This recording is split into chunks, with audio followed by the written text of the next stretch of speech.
বোরো ধান রোয়া হয়ে গেছে।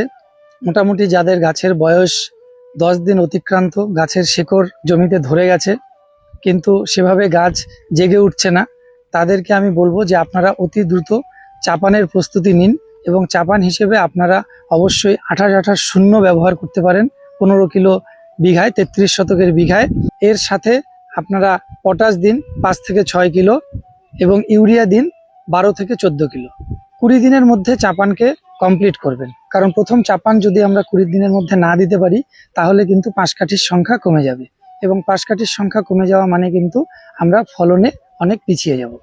আরেকটি অনুরোধ আমি আপনাদের করব, এর সাথে আপনারা যেটা করবেন, চাপান দেওয়ার 3 দিন পরে আপনারা যে কোনো ভালো পিজিআর 1 থেকে 1.5 ml প্রতি লিটার জলে এবং এর সাথে 12% জিঙ্ক 1.5 থেকে 2 গ্রাম প্রতি লিটার জলে দিয়ে আপনারা স্প্রে করে দিন।